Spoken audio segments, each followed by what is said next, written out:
Vamos agora para o livro do Apocalipse. Apocalipse capítulo 7 é o que nós vamos ver hoje. Essa passagem é uma passagem muito rica. Ela fala um pouco, ela esclarece um pouco um assunto que até hoje tem se tornado repetitivo. Na verdade, é o primeiro momento que nós vamos vê-lo. E, por vezes, a leitura do livro do Apocalipse faz com que nós nos esqueçamos de que o capítulo 7 já nos dá um indicativo do que nós vamos ver mais adiante, no capítulo 13, sobre a chamada marca da besta, que é colocada na mão ou na testa. Agora tem gente achando que as vacinas contra o coronavírus, elas são a marca da besta. Veja só, toda a igreja de Cristo precisa de ensino sólido e bíblico. Os cristãos precisam ter cuidado também com o que tem consumido na internet. Hoje nós temos vários pastores, vários pregadores, e teologia é igual ao futebol. Eu costumo dizer isso. Todo mundo no futebol se considera técnico de seu time e acha que faria o melhor do que o técnico no momento do jogo para o seu time vencer. No campo da teologia é muito semelhante. Muitos que não conhecem ou não estudaram teologia, embora todo cristão deva ser um teólogo, porque precisa estudar a Bíblia, estão agora se arrogando nas redes sociais como se fossem teólogos. Vocês querem um exemplo? Um exemplo que tem me cansado bastante como pregador, como pastor, como estudioso da Bíblia por muito tempo. A junção de textos ou de passagens bíblicas que não tem nada a ver com o tempo que nós estamos passando. Abraão ficou em sua casa, Noé ficou dentro da arca. O povo de Deus ficou dentro de casa, porque Deus mandou, e por aí vai. Está vendo? Deus está falando através dos governantes para todo mundo ficar em casa. A Bíblia não está dizendo isso. Se, cientificamente, a defesa de que todo mundo deve ficar em casa é questionável no mundo, infelizmente não é debatida no Brasil corretamente, eu estou me referindo aos famosos lockdowns. Não tem uma comprovação firmemente científica a respeito disso, há muito debate. Países que não fizeram estão tendo outra experiência com respeito à pandemia. Do mesmo modo, não podemos pegar a Bíblia agora, e isso é pior talvez, e dizer, olha, a Bíblia está ensinando que os crentes devem obedecer a determinadas ordens que são dadas pelos governantes cegamente, porque está lá, olha, Abraão ficou em casa, Ló ficou em casa, Noé entrou na arca, durante o êxodo, Deus mandou o povo ficar dentro de casa e por aí vai. A Bíblia é para ser interpretada com muito cuidado e seriedade. E Deus nos fez a sua imagem e semelhança, de modo que Ele nos fez racionais, para pensar. Ele se revelou para nós numa linguagem que pudéssemos entender. Aí se você pegar uma passagem onde o apóstolo diz, sejam prudentes como as serpentes e simples como as pombas, aí você pode aplicar para o contexto da época. Nós precisamos ter cuidado. Precisamos agir de forma cuidadosa. A história nos ensina isso a respeito das pragas. Mas pegar passagens e forçá-las de modo como nós temos visto e espalhá-las, e muitos crentes estão acreditando e aí ficam apavorados e com medo, não é por aí. Do mesmo modo, você pega a marca da besta. No decorrer da história da igreja já se disse muita coisa a respeito dela. Por uma falta de interpretação cuidadosa do livro do Apocalipse, que é o livro mais hebreu que nós temos no Novo Testamento, com mais imagens, símbolos e citações, é o livro do Apocalipse. E aí a marca da besta já foi código de barra. Na época que eu era adolescente, era o que se dizia, olha, marca da besta, cuidado, são os códigos de barra e aquela coisa. Depois disseram que eram chips, que agora nós temos nos cartões de crédito. Daqui a pouco vão falar que é PicPay, ou Apple Pay, e por aí vai. E agora estão dizendo que são as vacinas.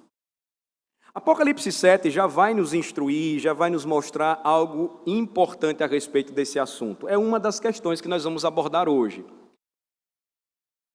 Satanás, ele não tem poder criativo. Ou seja, Satanás, ele não tem poder para criar algo do nada como Deus tem. Deus criou o universo do nada pela palavra do seu poder. Satanás não tem esse poder. O que é que Satanás então faz? Ele tenta imitar o que Deus fez, mas de uma forma distorcida, pobre e controladora. O que é que nós vamos entender então quando estudarmos esse assunto?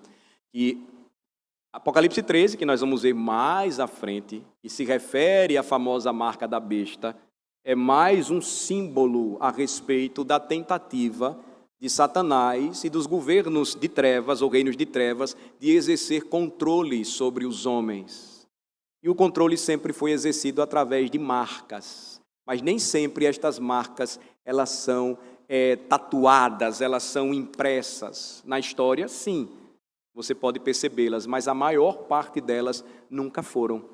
Então, observem, por favor, Apocalipse 7, eu vou falar um pouco mais sobre isso, mas essa mensagem, ou esta palavra introdutória, ela é muito importante para que nós cristãos tenhamos cuidado com o que se tem dito na internet, com o que se tem compartilhado, e às vezes a gente até replica essas coisas sem a devida reflexão, e está totalmente errado, interpretações malucas.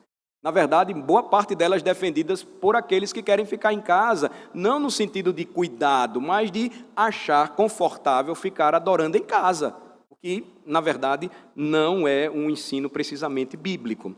Então, Apocalipse 7, observem, depois disto, versículo 1, vi 4 anjos em pé nos 4 cantos da terra, conservando seguros os 4 ventos da terra, para que nenhum vento soprasse sobre a terra, nem sobre o mar, nem sobre árvore alguma.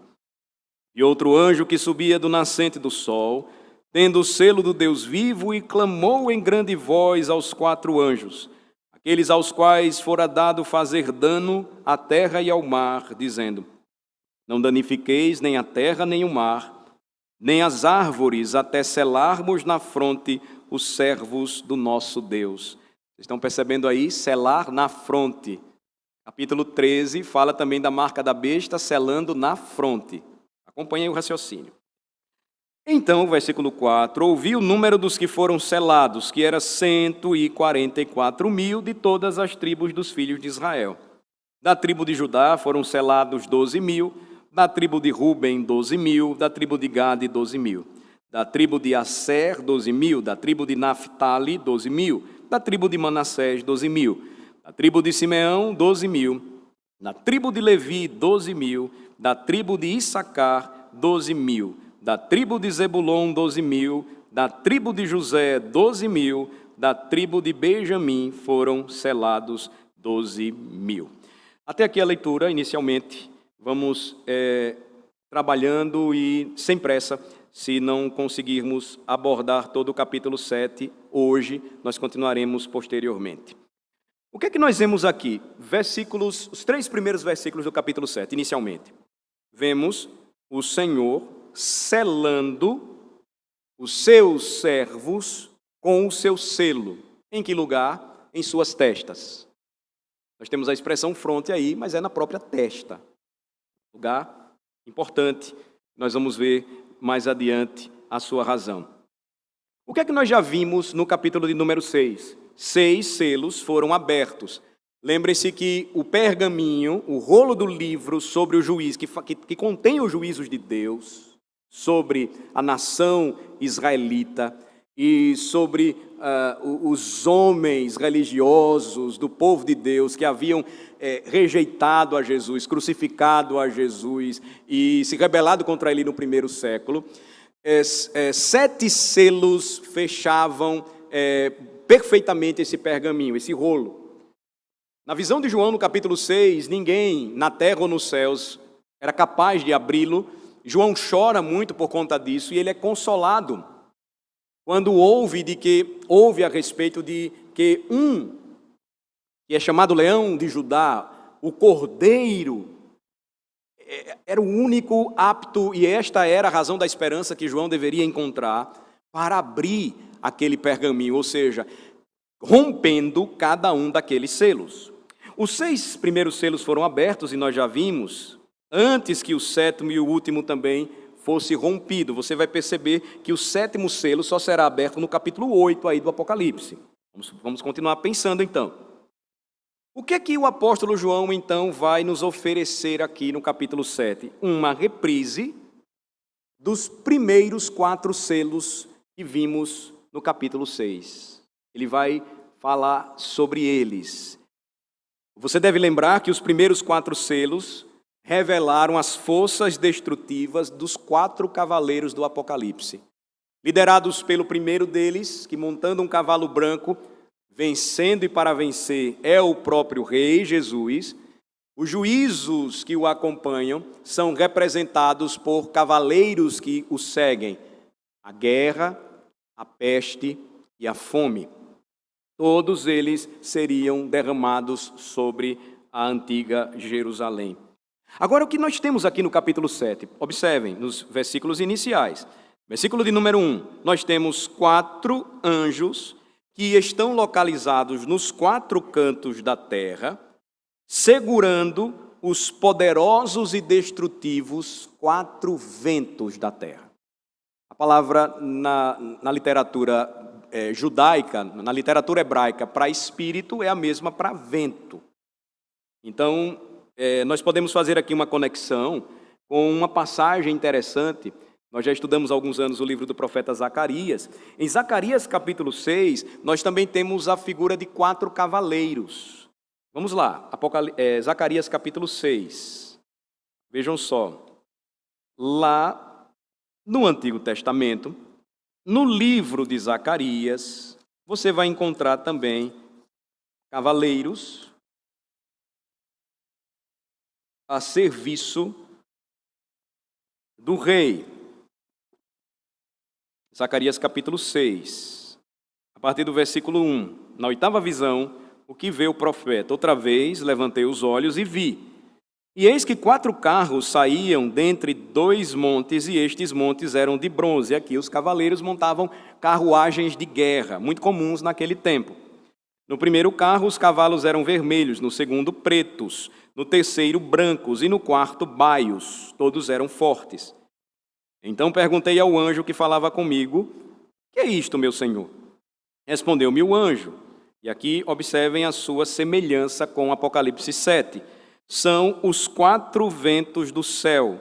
Outras traduções colocam: são os 4 espíritos do céu, que saem de onde estavam perante o Senhor de toda a terra. Ventos ou espíritos, uma referência aos ministros ou mensageiros de Deus celestiais a seu serviço para a execução do juízo sobre a terra. Se vocês também puderem lembrar, vimos hoje no Salmo 104 que Deus faz a seus anjos ventos e a seus ministros labaredas de fogo. Hebreus capítulo 1, versículo 7, quando fala da superioridade de Cristo sobre os anjos, vai citar também esta passagem do Salmo 104. Então, observem, no capítulo 7 do Apocalipse, enquanto João descreve a destruição que visitaria Jerusalém, uma questão natural surgiria. E o que é que iria acontecer com o povo de Deus? O que é que iria acontecer com os cristãos? O juízo se aproximava e a questão é: seriam eles, os cristãos, pertencentes ao povo de Deus, poupados? A resposta é sim. João está vendo isso na abertura, ou nesta reprise dos selos que foram abertos no capítulo 6. O Senhor disse a seus discípulos, lá no Evangelho de Lucas, o que eles deveriam fazer quando vissem Jerusalém cercada por exércitos. Vamos verificar? Lucas capítulo de número 21. Vamos para o Novo Testamento mais uma vez, agora Evangelho de Lucas, capítulo de número 21, por favor. Lucas capítulo 21.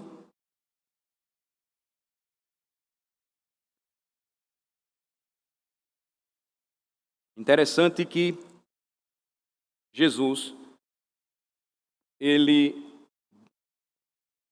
alertou profeticamente a seus discípulos que fugissem quando vissem Jerusalém cercada por exércitos.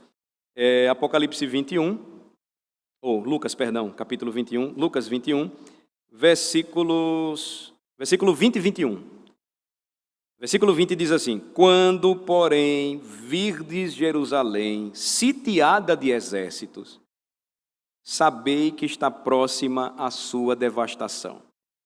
Então, os que estiverem na Judéia, fujam para os montes. Os que se encontrarem dentro da cidade de Jerusalém, retirem-se. E os que estiverem nos campos, não entrem nela. Porque estes dias são de vingança, para se cumprir tudo o que está escrito. Ai das que estiverem grávidas e das que amamentarem naqueles dias, porque haverá grande aflição na terra e ira contra este povo. Cairão a fio de espada e serão levados cativos para todas as nações. E até que os tempos dos gentios se completem, Jerusalém será pisada por eles.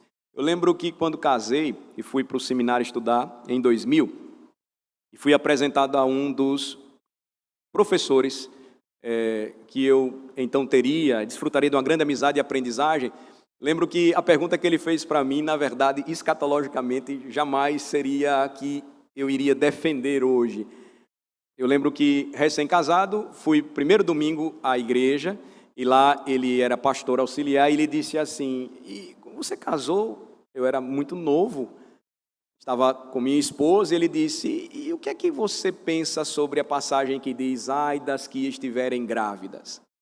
Eu lembro que nós aprendemos por um tempo, em nossos acampamentos aqui na igreja, algo sobre isso, e muitos jovens naquele tempo diziam: se eu casar, eu não quero ter filhos.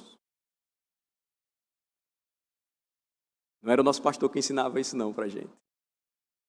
E aí, muitos conversavam e se perguntavam, mas por que não? Porque a Bíblia diz lá, ai das que estiverem grávidas, vai ser horrível. Jesus não estava falando sobre o último dia. Ele estava falando sobre o final dos tempos em Jerusalém. Jesus estava orientando os seus discípulos e eles fizeram isso. Por exemplo, a história eclesiástica de Eusébio de Cesareia, uma obra que está traduzida para o português, se vocês puderem adquirir, adquiram. Eusébio vai falar que naqueles dias os cristãos, atendendo às palavras de Jesus, fugiram para uma cidade chamada Pela. Ainda hoje existe a região de Pela. Ficava entre aquelas cidades denominadas de Decápolis, por onde Jesus andou. Eles fugiram para os montes, como Jesus disse. Eusébio vai falar sobre isso, uns historiadores romanos vão falar sobre isso. Quando Jerusalém é cercada pelo exército romano, os cristãos fogem e, portanto, sobrevivem. Esse é um detalhe importante. Esta proteção é representada por meio de um anjo marcando os eleitos de Deus na testa. Veja, ninguém foi marcado na testa, ninguém teve uma impressão na testa cristão. Mas no que João vê, a marcação desses eleitos é que, porque eles conheciam a Jesus, creram na palavra de Jesus, observando os sinais, eles não titubearam, eles fugiram. Os que estavam dentro da cidade saíram, não foram para os campos, se refugiaram justamente na região que Jesus lhes orientou, ou para onde Jesus lhes enviou, mandou que eles fossem. O que Deus fez na destruição de Jerusalém no ano 70 teve um paralelo anterior, quando essa mesma cidade foi destruída em 586 a.C. pelo Império Babilônico. Antes daquele julgamento anterior, Deus enviou anjos, ou um anjo, depois você confere lá em Ezequiel 9, depois leia. Ele mandou um anjo para marcar os seus em suas testas. A pergunta é, por que a testa? Por que a fronte? Porque ela é tão óbvia para o mundo que ninguém pode escondê-la. Você conhece a expressão dar a cara a tapa? Você não tem como esconder o seu rosto, embora hoje nós tenhamos que usar máscaras, a testa ainda está aparecendo. Você mostra a sua cara, você revela o seu rosto, você não tem como esconder a sua testa. E aí, Existe um significado mais profundo sobre isso. Êxodo capítulo 28, por favor, versículos 36 e 38, ou a 38. Êxodo 28, versículos 36 a 38. Veja só. A santidade ao Senhor estava ligada à fronte, à testa de Arão e seus sacerdotes. Êxodo 28, versículos 36 a 38. Diz assim: farás também uma lâmina de ouro puro, e nela gravarás a maneira de gravuras de sinetes, santidade ao Senhor. É uma palavrinha na língua hebraica, santo, kadosh. Atalaás, com um cordão de estofo, versículo 37, azul, de maneira que esteja na mitra, bem na frente da mitra estará. A mitra era aquele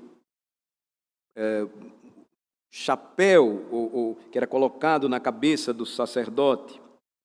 E aí, observem o que diz o versículo 38. E estará sobre a testa de Arão, para que Arão leve a iniquidade concernente às coisas santas que os filhos de Israel consagrarem todas as ofertas de suas coisas santas.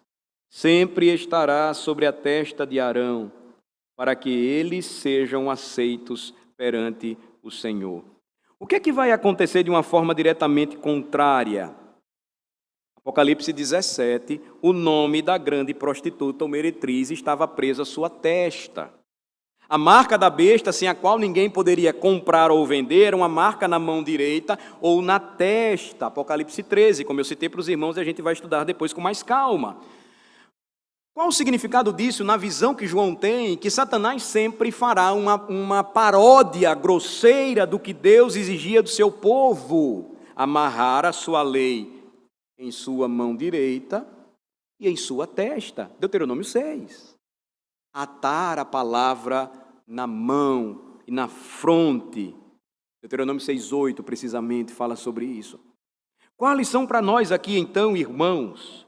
João estava vendo isso em um contexto de perseguição.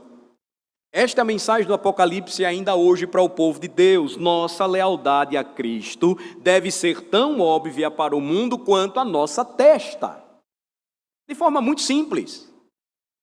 Se quiserem, anotem. Nossa lealdade a Jesus Cristo deve ser tão óbvia para o mundo quanto a nossa própria testa, que todo mundo vê todo dia. Antigamente, os cristãos se orgulhavam quando as pessoas não sabiam que eles eram crentes. Infelizmente, hoje, muitos tentam publicamente afirmar que são crentes e, na verdade, envergonham o Evangelho. Mas aqueles que amam sinceramente a Jesus nem podem pender para o lado e nem para o outro. Eles devem ser o que são, no dia a dia, na prática, no amor, no serviço, no temor, simplesmente cristãos. Quando falam, quando agem, quando se posicionam diante das circunstâncias da vida, quando são desafiados quanto à sua lealdade a Cristo, isso deve ser tão óbvio quanto as suas testas. Logo, a marca, ela é simbólica. Muitos têm tatuado a cruz no braço, moças têm tatuado em seus bustos soli deo gloria, sola gratia. Isso não quer dizer nada se você não carrega as marcas de Cristo em sua vida. Ela é muito mais simbólica em termos de símbolo ou de imagem, né, de marca, e ela é muito mais simbólica e ela deve ser, no exercício da nossa fé cristã, extremamente prática.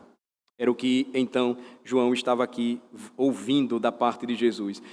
No capítulo anterior, capítulo 6 do Apocalipse, foi concluído com uma pergunta urgente. Lembre-se do final do capítulo 6. Quem é capaz de resistir ao grande dia da ira de Deus? E em uma época como esta, vivida por João, essa era uma questão muito grave. Veja que João aqui tem Malaquias capítulo 3 em sua mente. E a resposta a essa pergunta é o selo de Deus. Malaquias capítulo 3, versículo 2, vejam lá comigo, por favor. Quando eu disse aos irmãos que o livro do Apocalipse é o que mais contém, é mais denso no que diz respeito ao Antigo Testamento, nós vamos vendo à medida que estudamos, isso é impressionante. Malaquias capítulo 3 diz assim, versículo 1, eis que eu envio o meu mensageiro, que preparará o caminho diante de mim. De repente virá ao seu templo o Senhor, a quem vós buscais, o anjo da aliança a quem vós desejais. Eis que ele vem, diz o Senhor dos exércitos. Mas quem poderá suportar o dia da sua vinda? Era o que João tinha em mente. E quem poderá subsistir quando ele aparecer?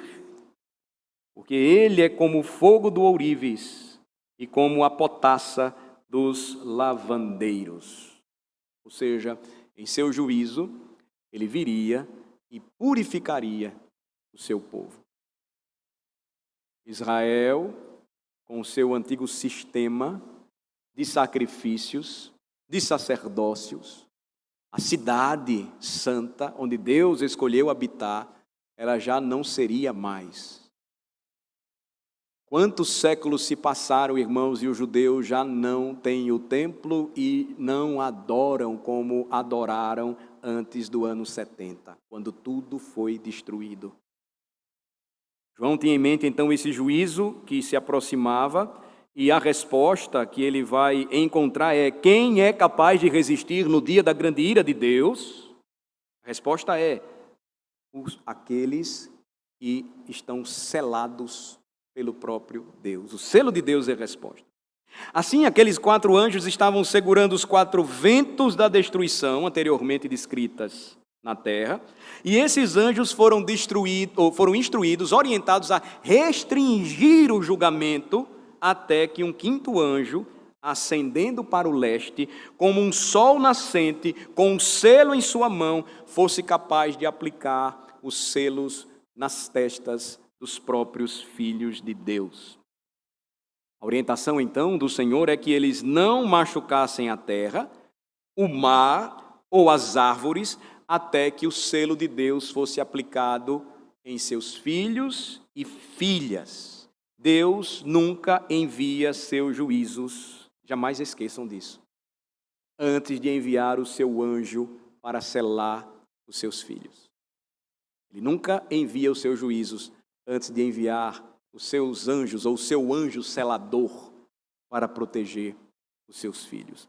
Isso nos dá uma ideia, irmãos, de como nós devemos encarar esse tempo que temos vivido.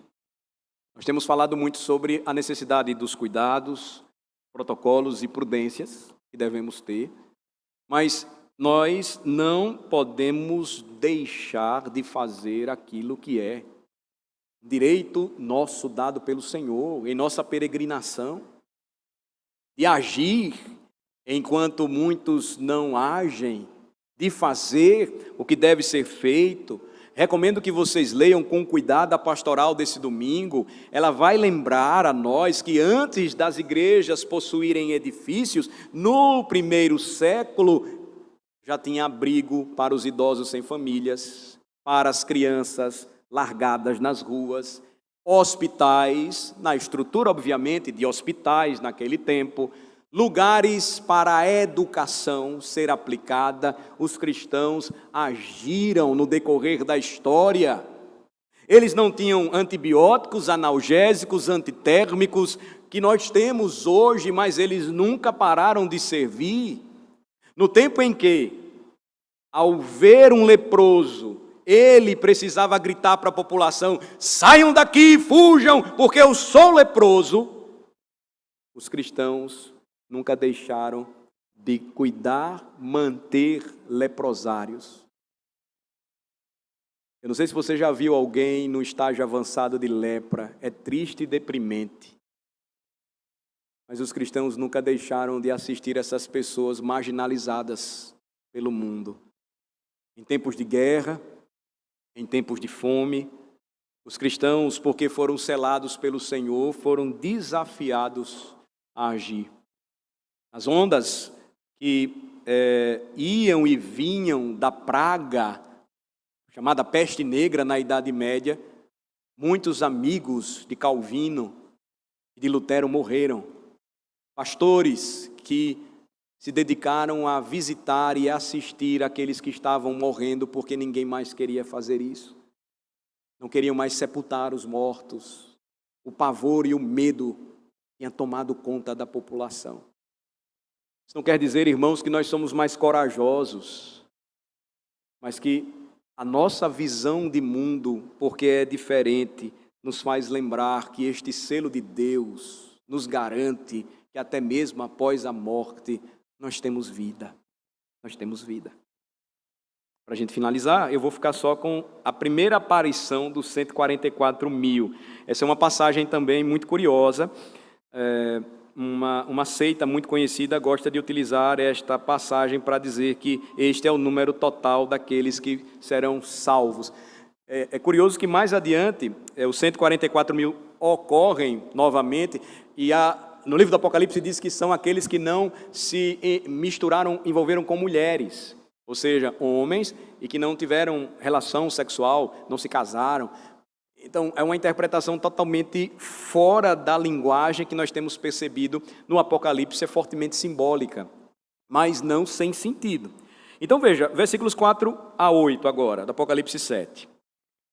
Então ouvi o número dos que foram selados, e era 144 mil de todas as tribos dos filhos de Israel. E aí você tem uma relação das tribos de Israel, veja, Judá, Rúben, Gade, Asser, Naftali, Manassés, Simeão, Levi, Issacar, Zebulon, José e Benjamim.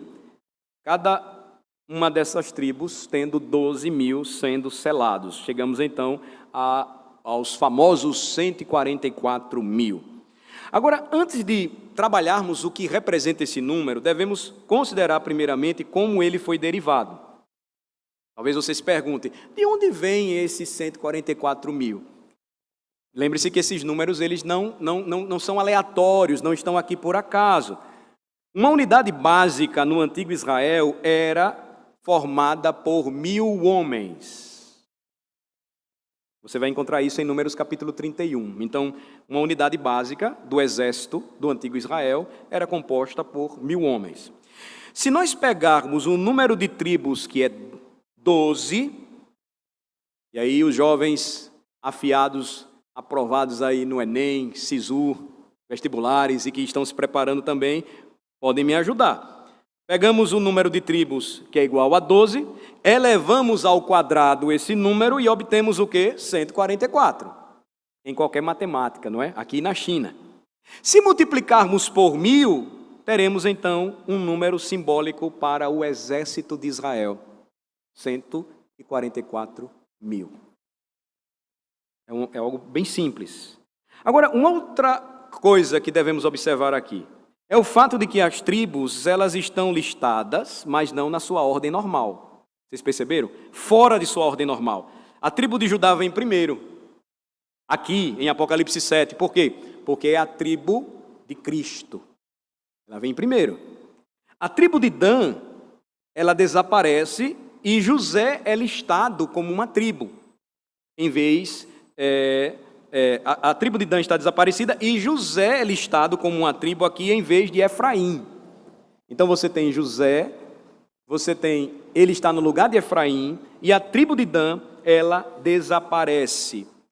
Alguns intérpretes acreditam, presumem que Dan e Efraim aqui não ocorrem porque na história do povo de Deus tinha um problema especial com a idolatria. A idolatria sempre surgia muito dessas tribos aqui, a tribo de Dan e a tribo de Efraim.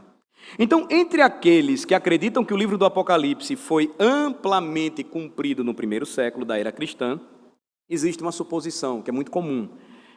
O número aqui, 144 mil, simboliza a totalidade e completude dos cristãos judeus que escaparam da morte em Jerusalém, quando ela foi destruída no ano 70. Alguns pensam isso. E eles têm a vantagem de manter esta interpretação firmada no primeiro século, onde grande parte do que é mencionado neste livro acontece. Contudo, ao mesmo tempo, há uma indicação de uma interpretação muito mais cósmica. Eu me inclino a essa. O que significariam, então, os 144 mil? O número representa a completude dos eleitos de Deus, do povo de Deus. É o número inteiro dos eleitos de Deus. O argumento para isso é que João ouviu o número. Enquanto no próximo versículo ele vai se virar, e o que é que ele vai ver? Ele vai ver uma multidão que não se podia contar. Ou seja, muito maior que 144 mil. Bem maior. Então, a indicação aqui nos parece revelar o quê?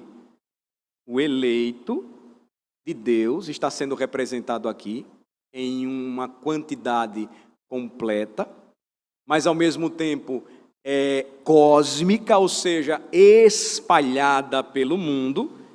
E João ouve esta representação e quando ele olha então o seu significado, o símbolo agora explicado pelo que ele vê, é muita gente.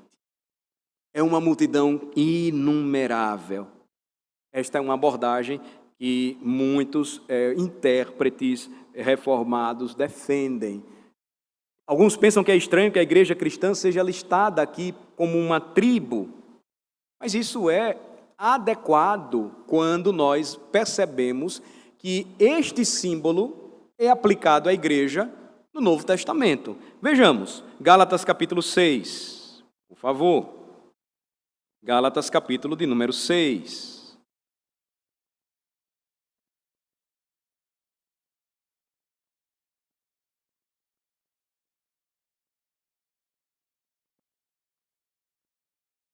Gálatas 6,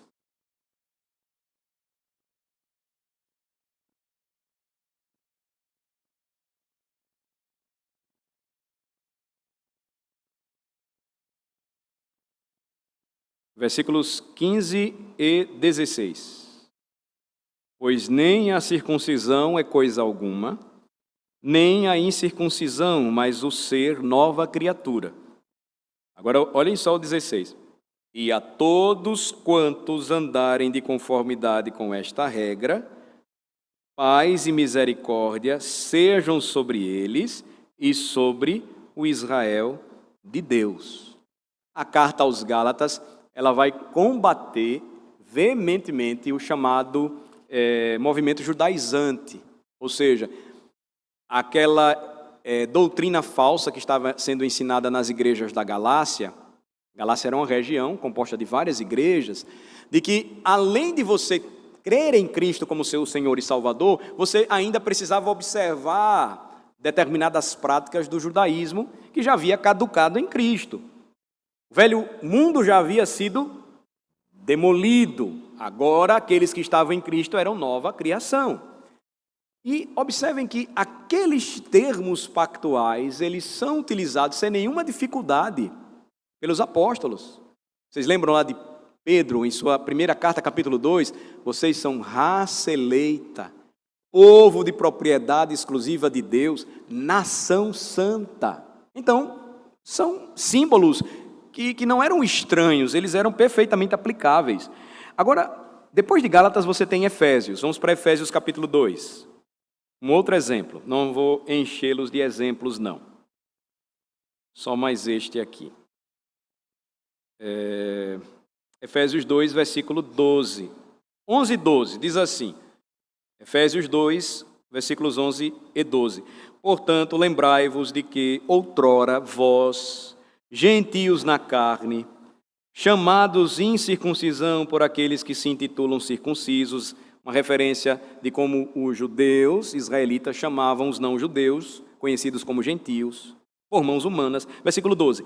Naquele tempo, estáveis sem Cristo, separados da comunidade de Israel e estranhos às alianças da promessa. Veja que ele vai dizer que antes eles estavam separados desta comunidade e estranhos, não tendo esperança e sem Deus no mundo. Versículo 13. Mas agora em Cristo Jesus, vós que estáveis longe, fostes aproximados pelo sangue de Cristo. Mais adiante, o apóstolo Paulo vai dizer que Cristo vem e derruba a parede ou o muro de separação entre judeus e gentios.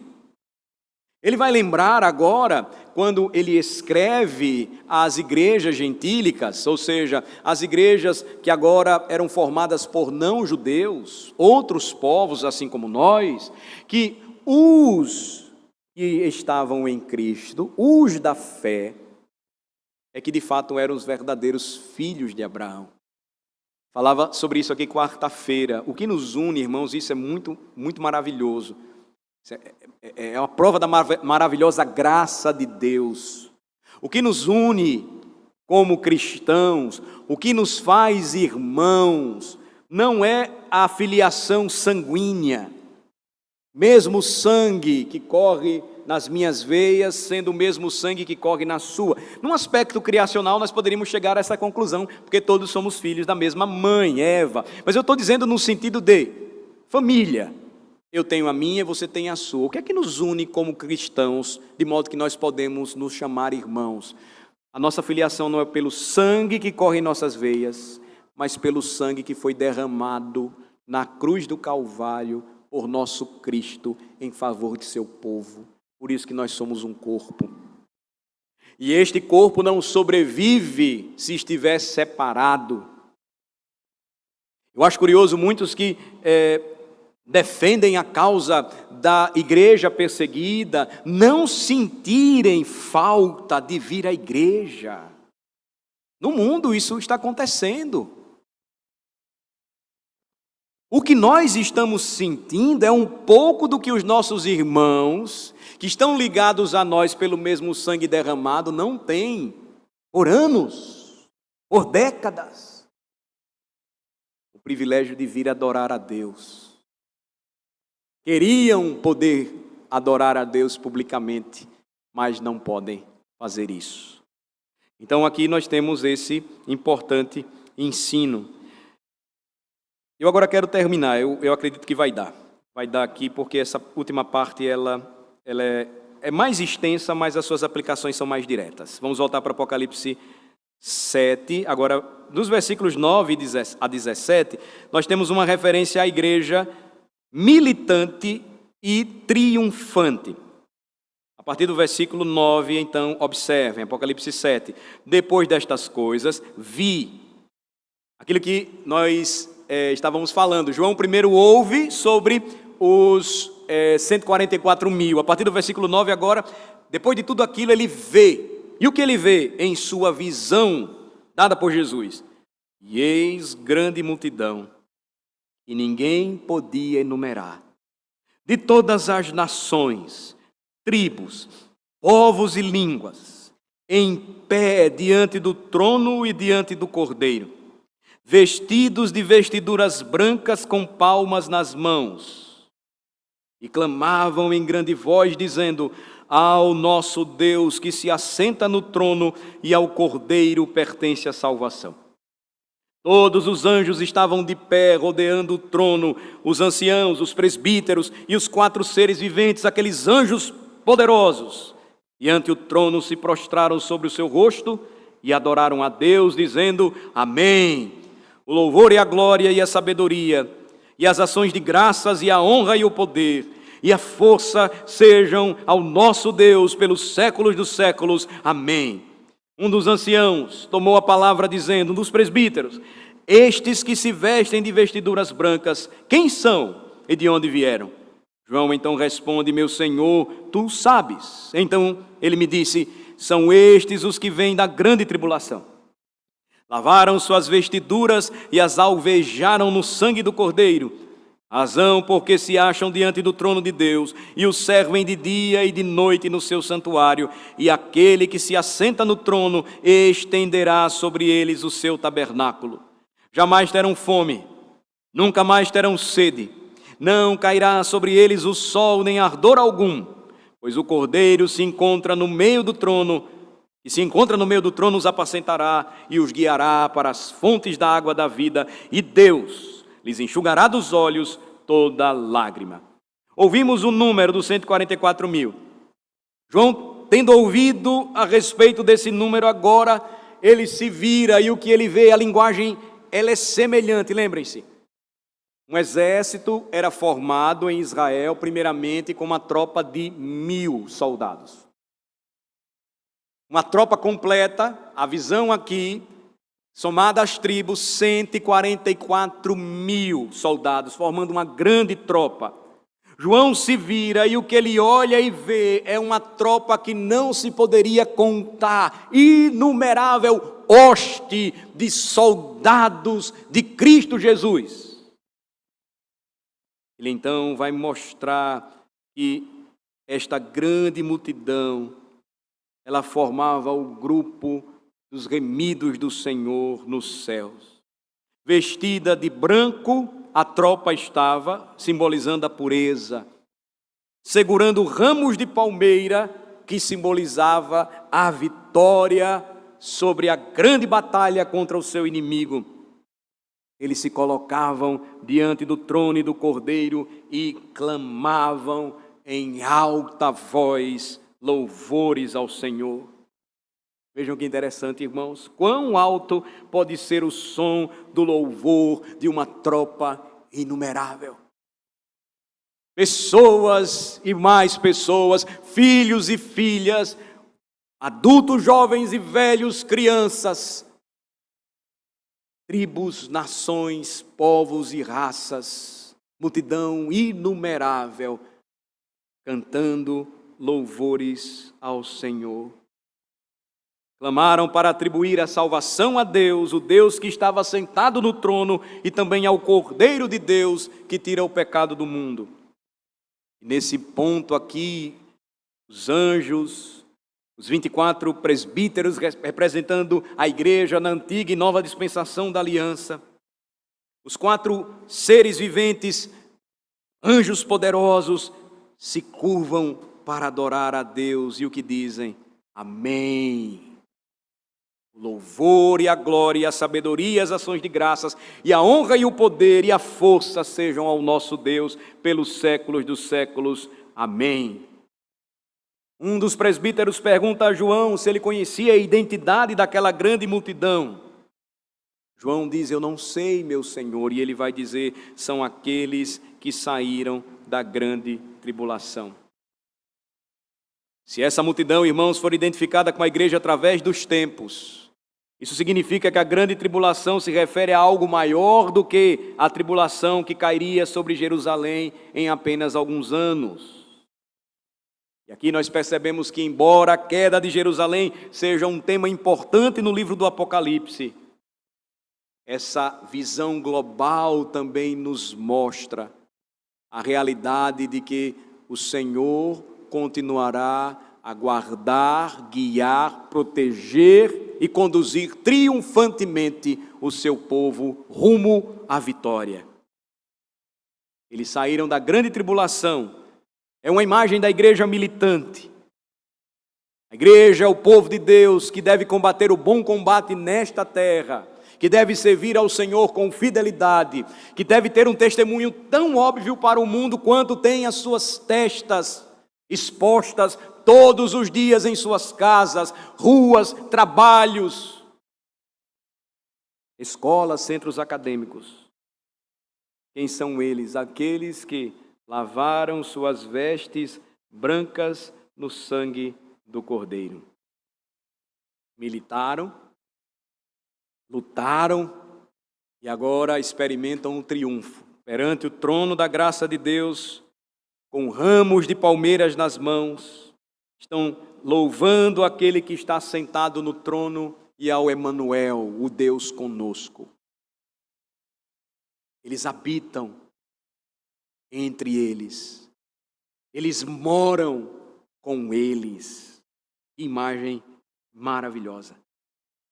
Que é claramente uma mensagem confortadora para João e a igreja sofredora de que o Senhor, Ele estava com o seu povo. Claramente, Ele revelava aqui ser a companhia dos seus salvos. Eles não teriam mais fome ou sede, o sol não iria mais bater com força neles, nem qualquer calor. O Cordeiro iria alimentá-los e conduzi-los às águas tranquilas, e o Senhor lhes enxugaria toda lágrima. Observem, irmãos, como isso traz conforto para a igreja enquanto milita neste mundo. A segurança que nós temos aqui em Cristo Jesus.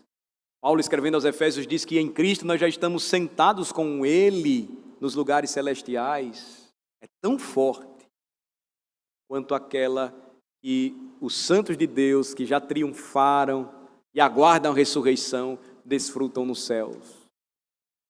Você então deve perguntar, mas como assim, pastor? A gente ainda sofre, passa fome, adoece. A gente está vendo gente morrer, a gente está com medo de morrer. Isso é fato. Mas a diferença, meus amados irmãos, é que quando nós nos apropriamos de todo o nosso coração e alma desta promessa de Deus, nós então seguimos em frente e sabemos que, ainda que vacilemos, ainda que estremeçamos, e o medo é um elemento importante para o bom combatente, para que ele avance, e ele confie na palavra do seu comandante, general. Nós temos a palavra da promessa do nosso rei, de que nós estamos tão seguros quanto os nossos irmãos que já estão nos céus. Nós precisamos, irmãos, crer definitivamente no que nos diz Apocalipse capítulo 7. Por fim, mais uma coisa deve ser mencionada para nós nesta manhã. É que esta sessão do Apocalipse, ela é rica em referências ao profeta Isaías. Vou encerrar citando apenas 3 delas. Não terão fome nem sede. A calma, a língua hebraica, calor abrasador, nem o sol os afligirá. Porque o que deles se compadece os guiará e os conduzirá aos mananciais das águas. Isaías 49, 10. Outra passagem. Tragará a morte para sempre, e assim enxugará o Senhor Deus as lágrimas de todos os rostos, e tirará de toda a terra o opróbrio, a humilhação do seu povo, porque o Senhor falou. Isaías 25, 8. A última referência. Lemos no chamado adoração. Criará o Senhor sobre todo o monte de Sião, e sobre todas as suas assembleias, uma nuvem de dia e fumaça e resplendor de fogo chamejante de noite. Porque sobre toda a glória se estenderá um dossel, um tabernáculo, um pavilhão, os quais serão para a sombra contra o calor do dia, e para refúgio e esconderijo contra a tempestade e a chuva. Isaías 4, versículos 5 e 6. Resumindo, esta é a linguagem da salvação que se aplica a todo o povo de Deus. Não somente aos que já triunfaram em glória, mas a todo o povo de Deus. A igreja que milita nesta terra e a igreja que já em triunfo está lá perante o trono de Deus nos céus, perante o Cordeiro, e diz amém e amém. O que eles dizem é o mesmo que devemos dizer. Como eles louvam, é do mesmo modo que nós devemos louvar. Maranata, ora vem, Senhor Jesus. Vamos orar. Senhor, bendizemos o teu nome, agradecidos por tua santa palavra, santa instrução, que traz conforto, ó Senhor, para as nossas almas, não somente esclarecimento, mas edificação, porque nós somos ensinados na escola do teu Santo Espírito.